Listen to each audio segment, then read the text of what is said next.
Okay, so let's get going. So as an introduction, for those that don't know me, my name's Emma. I'm a physiotherapist. My practice is Elevate Physio and Performance. We're based in Finchley, North London.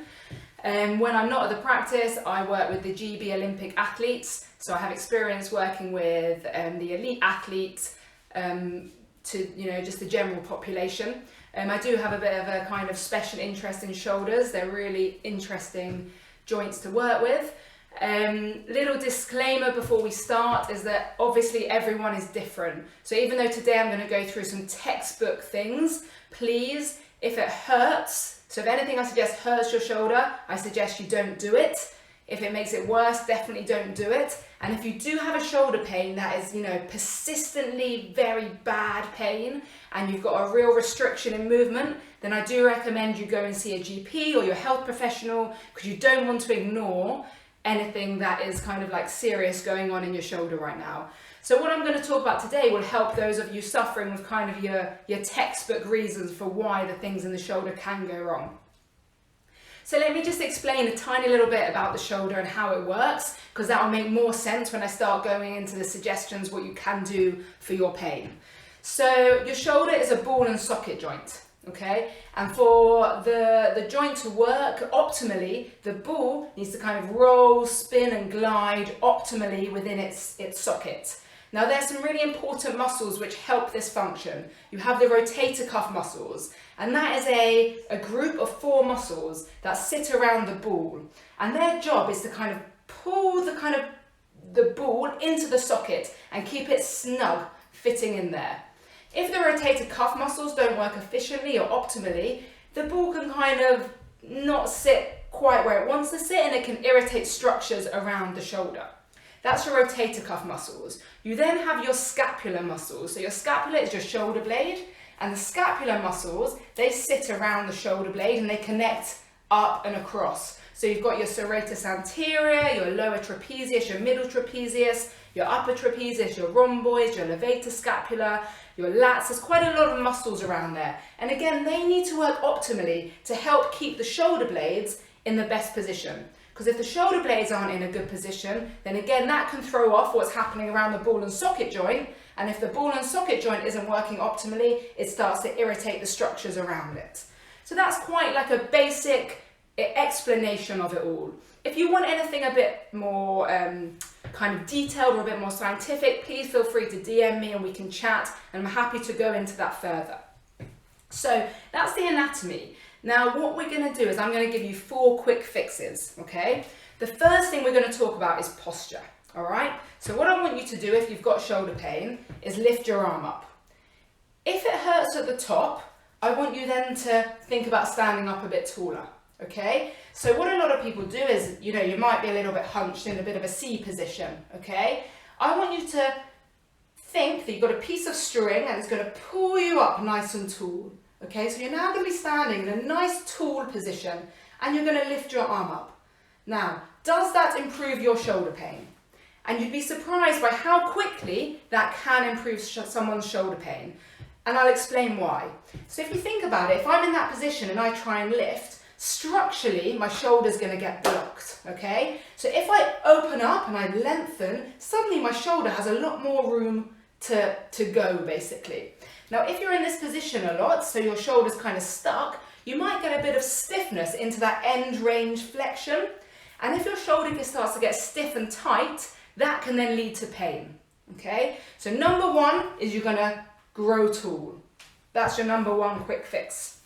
Number 2, let's talk about rotator cuff, okay? So we've talked about the importance of the rotator cuff, and when it fires, it kind of snugs that ball into the socket, all right? So if you lift your arm up and it hurts, what I want you to now do is go to a wall and you're gonna push lightly. I'll show you first of all, then I'll show you on the wall. You're gonna push lightly against the wall with your thumb, okay? So about kind of 20% push. You're gonna push and then lift up, okay? If the pain is less now, that again will tell you that potentially your shoulder is hurting because your rotator cuff isn't functioning, isn't firing at the right time.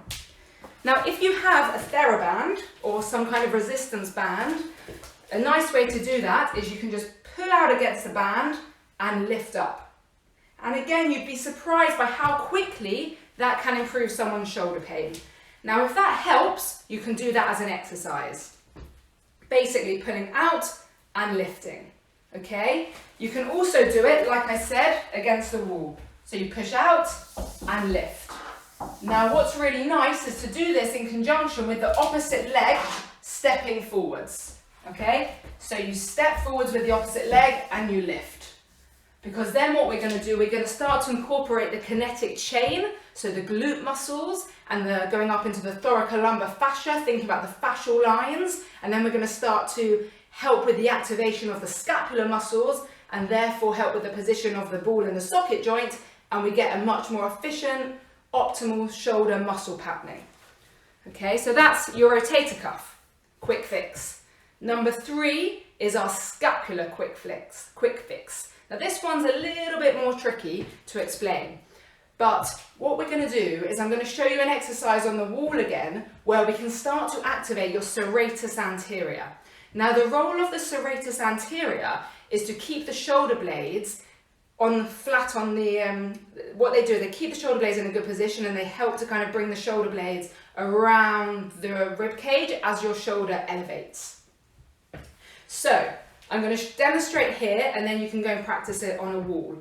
You're going to put your little fingers up onto a wall, okay? You're going to push, again just lightly, kind of 20-30%, you're going to push against the wall and then you're going to lift up into a V, okay? And again, if you can see my legs, I'm stepping at the same time because then we're activating our glutes and we're thinking about the kinetic chain.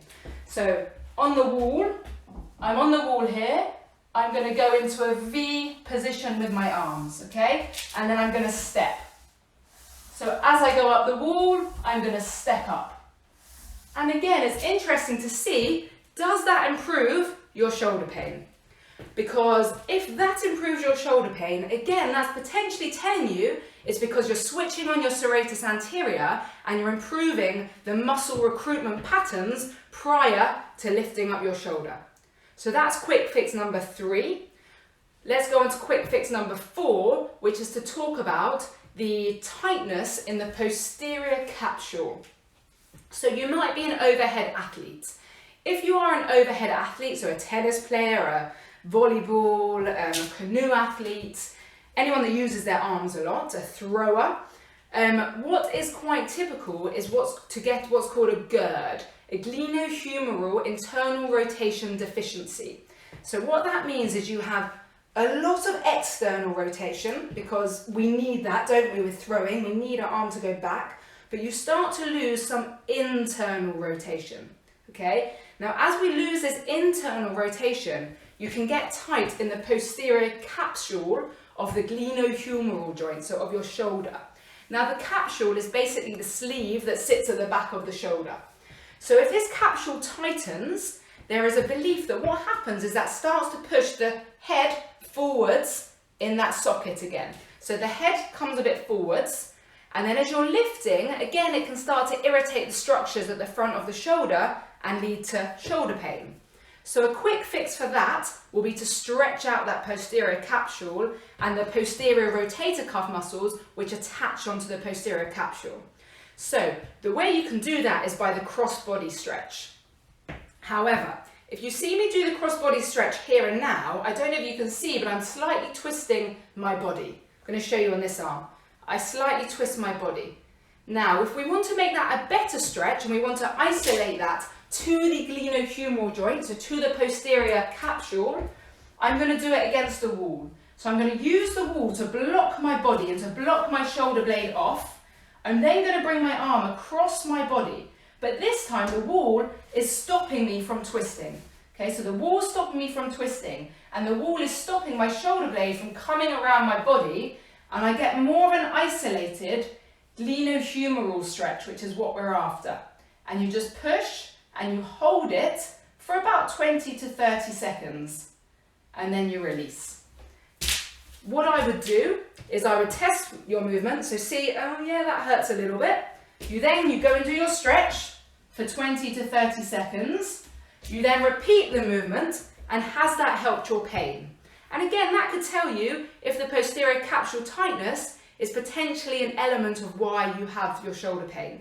And if that is helpful, then I would advocate doing some self-release of your posterior capsule using something like a ball. This is a specific trigger point release ball, but you could use a tennis ball or anything that you've got kind of around the house that you can just release the muscle. So what you do is you put that against the wall, you go to the back of the shoulder and you just find the bit that hurts and you kind of just move it around, you hold it there, and it can be a little bit sore. But again, what I would do is I would do the movement, do your self-release, then repeat the movement and see if it's improved your pain. So there you go. In about 10 minutes, I've given you 4 quick fixes. So just to recap, we've got posture, so you're going to stand up taller. We've got rotator cuff activation. You can do that by pushing out before you lift. Scapular activation, you're going to do that by, on the wall, lifting up into a V, and posterior capsule release. So there's 4 quick fixes, okay? Now, like I said at the beginning, but to those that have joined late, please, please, please be aware that these are not going to fix everyone, okay? These are textbook reasons for why you might be having shoulder pain. If you are worried, if you have something, more sinister going on, please see your GP, please see your health professional. Pick up the phone. I know at the moment people are scared, they don't want to burden your health professionals, but please know that we're happy to hear from you. Your GPs are happy to hear from you, and we prefer to hear from you than you to ignore something serious that will get worse down the line. But please try out those things. Let me know if they help, because if they do, I'd be really, really pleased to hear about it. Any questions you've got, add them into the comments now, and I'll have a little look and I'll see if I can answer them. But I do promise you, a lot of these things can be really helpful really quickly. So don't think, oh, that sounds a bit easy. Give it a go and see. Okay, so any questions, please let me know. Anything you want me to do lives on later dates, I'm happy. I'm quite enjoying these Monday nights, 7 o'clock things, just for kind of quick, me to share what I know. If I can help you guys at the moment when we can't access our normal services, I'm more than happy to. It doesn't look like anyone's got any questions, but please feel free to DM me later, message me, email me. You can check out my website, which has more information, which is www.elevatephysio.org. That's got all my contact details on. Please do be in touch. More than happy to talk to you. I've got tips on my Instagram page, my Facebook page. I think next time I might do something on running, so if you want to know anything specific, please let me know. But if you don't have any questions, that is great. I hope everyone's keeping well. Thanks a lot for watching, and I will see you next time. Bye.